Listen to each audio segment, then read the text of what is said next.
wrestling fans? Welcome to the edition of Tag Team. I'm your host, Cesar Scorpio, alongside the Invincible Vincent. Hey. No way out. No way out for the wrestlers, or no way out for the fans on this pay-per-view. Ooh, that's cold-blooded. All right, but hey, that's the type of pay-per-view it was. A little lackluster, to say the least, in my opinion. What do you think, Flashes of brilliance in some places, but it lagged in other places. So, Lag is never good. Anyway, let's get started here from the top of the card. This was from New Jersey, home of the Jets and the Giants. Yeah. Really? Aren't they both New York teams? Yes, they are, according to legend. All right, first match of the night was the World Heavyweight Championship match, as a matter of fact, between Sheamus and my boy Dolph Ziggler. This match was ended with a bro kick to the face by Sheamus to Dolph Ziggler. Therefore, Sheamus is still retained. Yeah. Now, to be fair, during this match there was a whole lot of good action. It went back and forth a lot. Dolph Ziggler, in being involved with not just this match, but the matches that have come up to this, where he's been in with all the standing champions and previous champions. This was a good match and a good move forward for him, even though he lost. It looked like he might have dinged his knee up during the match. Not sure if that was real or if that was just part of the show. It would really suck if he got this far and then had to step out for an injury, but it's a step forward, so we'll see what happens. Well, yeah, I agree that these two guys are some of the two top wrestlers that WWE has on their roster. Yeah. And it's one of these matches where it might be the beginning of something good here for Dolph Ziggler. Yeah. Again, to be the champion, you usually have to be beat by the champion. Yeah. Dolph Ziggler has done that more than one time, more than on one occasion, I should say. Yeah. And he's due for his just as a champion. Don't you agree? Yeah. It's about time, and hopefully in this run-up he doesn't get dinged up. Hopefully he can see it all the way through.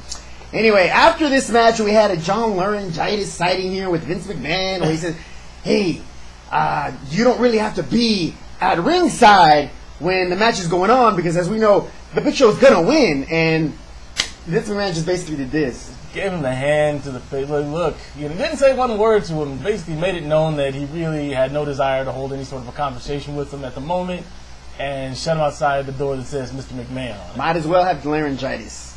Anyway, after that, we had match number 2. Unfortunately, tuxedo match. Remember that lag we were talking about?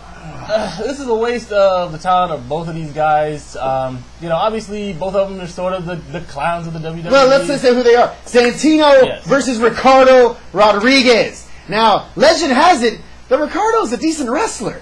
Chimera. Look on YouTube for wrestling videos of Chimera. He's got skills. This is what is so frustrating about seeing this. And again, obviously they gotta, somewhere down towards the bottom of the card, they gotta do stuff like this, I suppose, but it's like leaving money on the table. You see a dude with that much talent who has to do this, but, whatever. Chimera legend grows. But this match was all of what a tuxedo match usually is. Boring. A waste of the audience time and money. Yeah, people in the crowd were chanting boring, and, was the WWE really surprised to hear that? Boring. Probably not. I'm not sure if this was something that sprung up at the last moment or what, but whatever.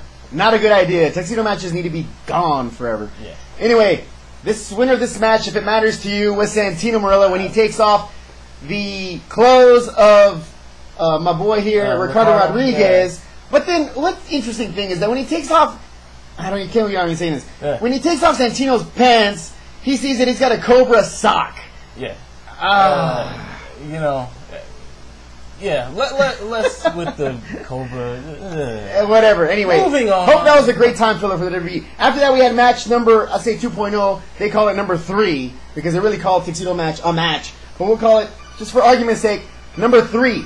Number 3 was the Intercontinental match. Cody Rhodes and Christian, two sick wrestlers. This was a match. Yes, it was. Really good match. Absolutely. This match actually ends when Christian retains, but that doesn't begin to tell you the story. Yeah, Christian and Cody Rhodes both made a whole lot of moves in this. There was a tornado DDT by Christian on Cody Rhodes. Cody Rhodes caught a roll-up that Christian was trying to throw at him and reversed it. He kicked out of a kill switch. Cody Rhodes kicked out of a kill switch. This match was all over the place. Excellent match. This is a match that could build on other matches. They could have, once these guys start swapping championships, I mean major championships, if they decide to take Christian to that level, you know Cody Rhodes is going to end up being there. Yeah. Cody Rhodes is going to be one of those guys that they're going to hang their hat on and decide to hand a championship over to, kick it back and forth with some other wrestlers. But the question is Christian.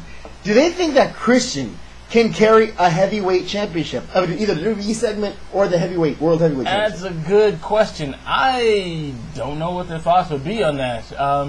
He's getting a little bit older now. Right? But, on his way out the door, maybe. Guy's got a lot of fans. On Twitter, I got some fans here from Christian, the Christian Cage Nation, Christian lovers, Christian peeps, whatever it is. He's got fans. Yeah. And he's got more fans at this point, from what I see, than Cody Rhodes. But, again, Cody Rhodes does show the talent with the mic. He shows talent in the ring. He's not scared to sell out in these moves. And Christian is not either. And Christian's built up on his actual mic skills in recent past. So, this has, a lot of good things to it. Yeah, this could be a good little series, in terms of matches that go back and forth between these. Could be a rebirth for Christian. Hopefully that ends up being the case. I'd like to see this guy in more high level main event action. Yeah, it could happen. All right. Anyway, after that we had the Fatal 4-Way tag team for the right to be called the #1 contender for the Tag Team Championship. Now, as we know, we have Kofi Kingston and we go R-Truth. Yeah. R-Truth is on the shelf, yeah, and he is half of that championship. So right now, I guess everybody's trying to kill some time. So they can't have the Tag Team Championship on the line. Right. Let's have a #1 contenders match. Yeah, which was not a bad idea.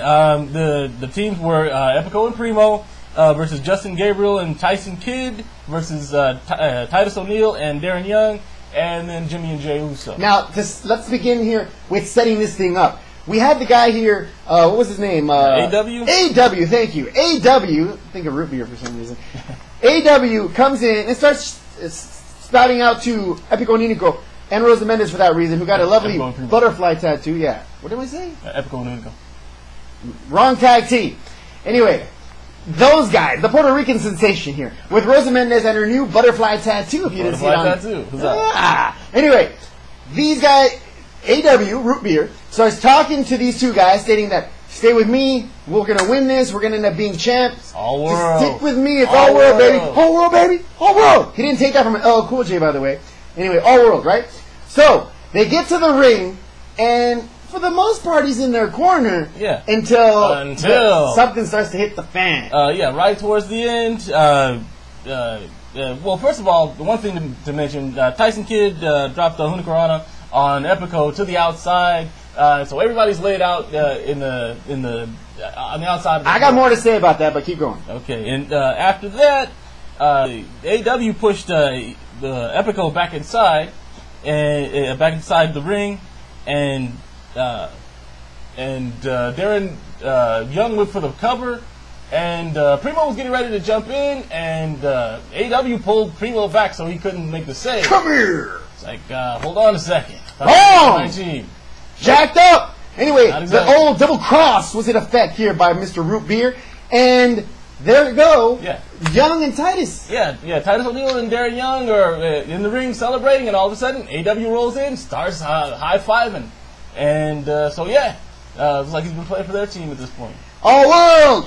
And then Epico and Ninico starts trying to say, what happened? Am I Primo. Man, I just keep saying that. Keep throwing Primo out. Primo! I don't mean to throw you out, Primo. Anyway, they start talking to AW. Hey, what's going on, man? Yeah, you double-crossed us. What's going on? And bam, the new #1 contenders end up striking them from the back. Yep.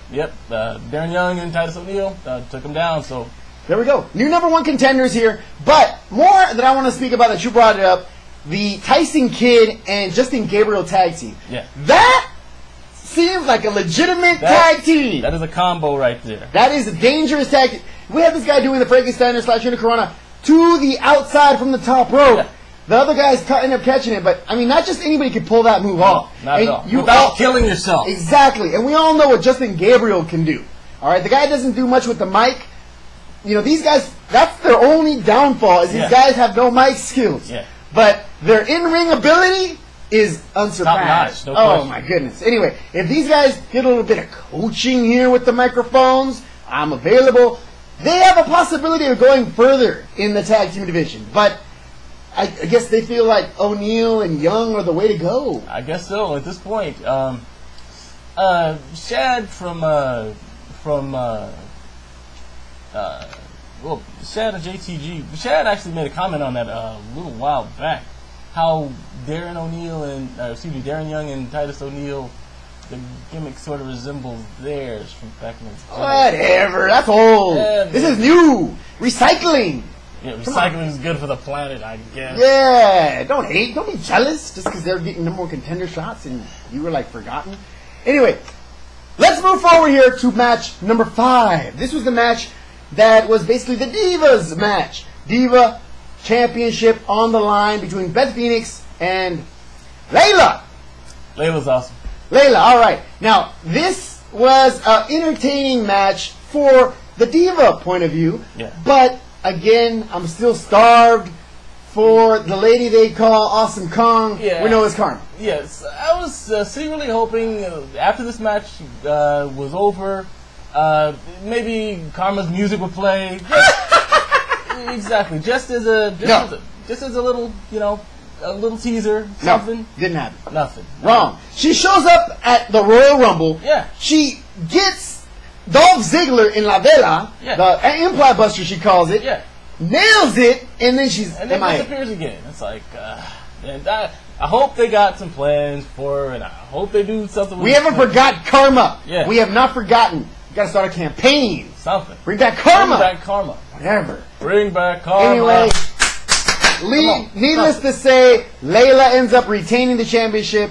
She beats Beth Phoenix, which was pretty much a surprise to the people at ringside, but not really to us because she hasn't had it for very long. By the way, Bring Back Karma, trending worldwide. There you go. Hey! What do you know? Huzzah. Anyway, after that match, we had the match number 6. This was Hunico versus Sin Cara. Now, Sin Cara, of course, wearing that new red attire with the red mask, looking all, you know, classy looking right there.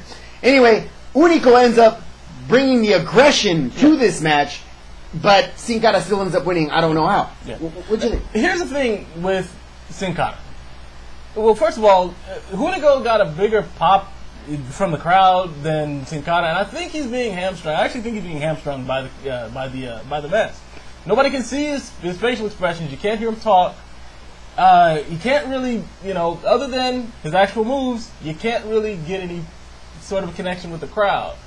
Well, the problem is, not necessarily you can't see his face. Because, I mean, people you can't see their faces, I mean, Spider-Man, he's got a lot of fans. You got, you can hear him talking smack. Exactly. The problem is the mic. In Mexico, masked wrestlers get all the love, but they talk with the mic.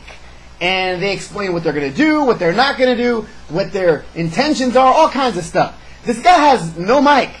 They're afraid the guy can't speak. At least give him a translator. Something, yeah. The translators are not uncommon. Yokozuna had one. We had one for some other guys here down the line. Yeah. This is not uncommon. For a while, I thought that what's that new dude that just came out here? Tensai? Prince. Yeah, Prince Albert. I was going to call him, but Tensai. Yeah, Tensai. I thought that dude was a translator until I realized this is Prince Albert. He's American. He don't need no translator. No, not so much. But anyway, it's happened before. This guy needs to again build that bridge between him and the fans. Exactly. There has to be a connection. There has to be, and therefore with Skyrocket, this guy Místico or Sin Cara or whatever you want to end up calling him. But this guy, I believe you're right. He's being hamstrung because his inability to talk in the mic. And that's costing him fans. Yeah. I mean, there's a lot of people who want to like him, but there has to be, you know, if you can't communicate with the fans, if you can't have some sort of a connection, it's not going to be there. Unfortunate, because the guy brings moves, he can't cross that bridge, and I believe you're right with that.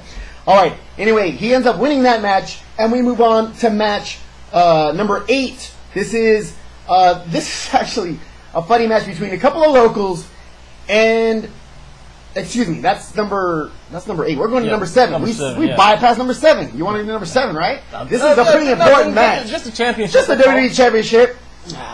Whatever. No, anyway, match number 7 was the WWE Championship. The championship matches got taken care of pretty early in this card.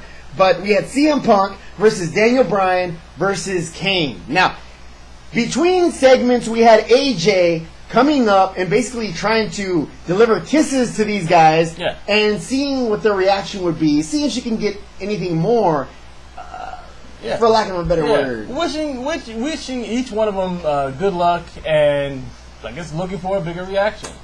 And she got one when she finally went to Kane. Kane? Yeah, kissed him on the cheek. He was like, hold on a second. Dude. Devil's favorite demon trying to get busy. Dragged her back in and threw her some tongue. Now, Kane! Shame on you! Hey, she was in for it, he was in for it, it's all gravy. Gotta eat. Gotta eat. Y'all gotta get fed. Now they went on and had the match. The CM Punk wound up winning this one, but I haven't forgot. Yeah, Kane. Sorry. Stop being a human. Didn't mean to ruin your concentration. Go for it. Yeah, but CM Punk wound up winning this one when Kane got distracted after AJ jumped up on the apron.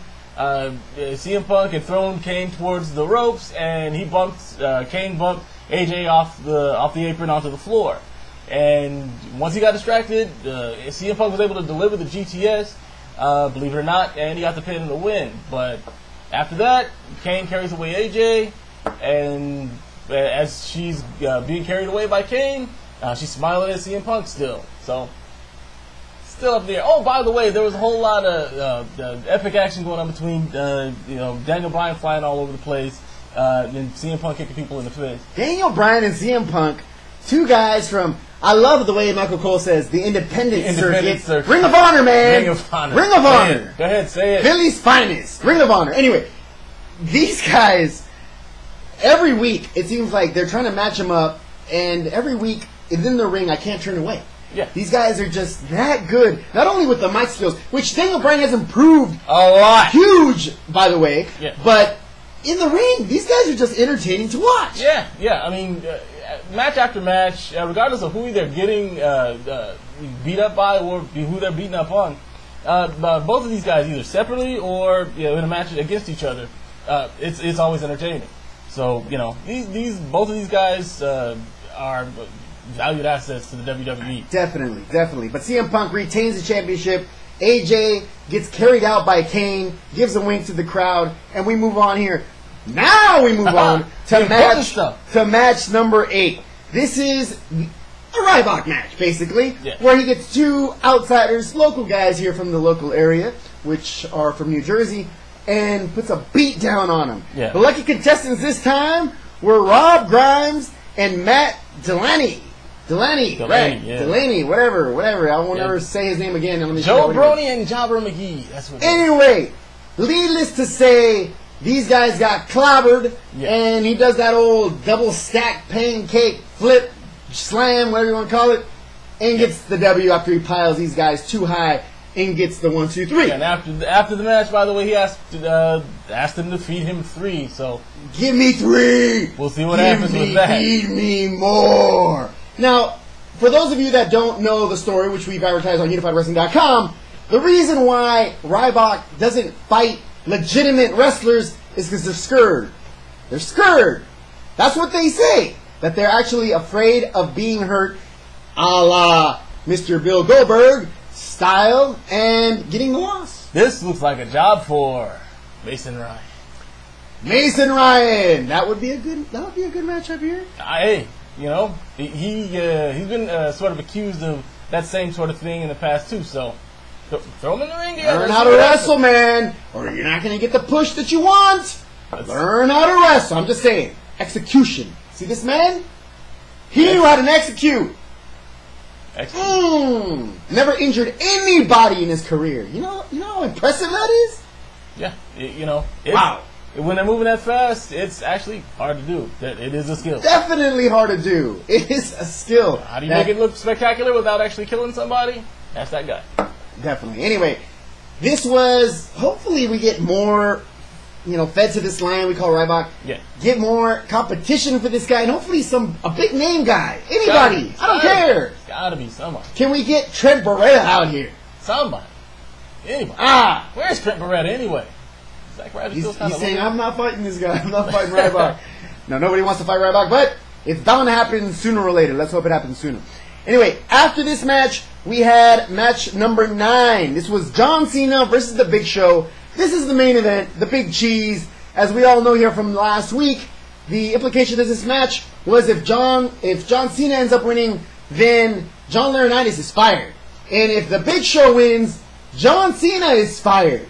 Man, John Cena keeps getting threats even though he's a franchise of the company. Exactly. If I'm not dispensable, then just fire me, pull the trigger, go on do it. Not so much. Not so much. Anyway, this match ends when John Cena ends up climbing over the steel cage when apparently both referees are out. The one on the outside and the one on the inside. John Laurinaitis takes it upon himself to close the cage when the boss, Vince McMahon is still right there. Vincent K. McMahon's, John Laurinaitis was trying to close the gate when John Cena was trying to come out. Vince pushed him out of the way, grabbed the cage.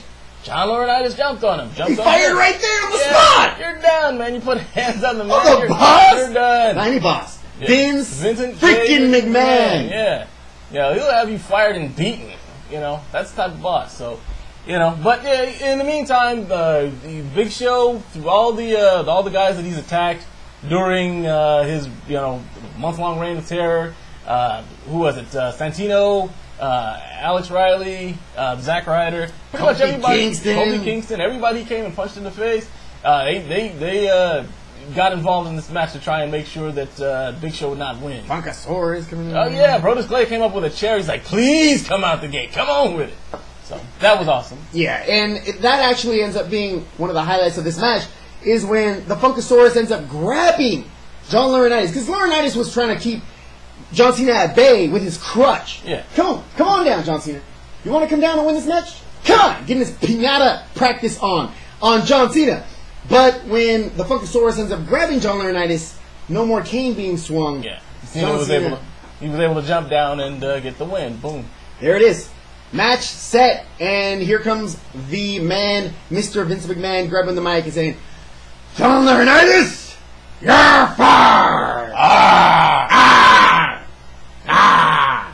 So now the question becomes, who's going to be the GM? So we'll see what happens. Anyway, Triple H dropped a challenge here to the big dude. We're talking about Brock Lesnar.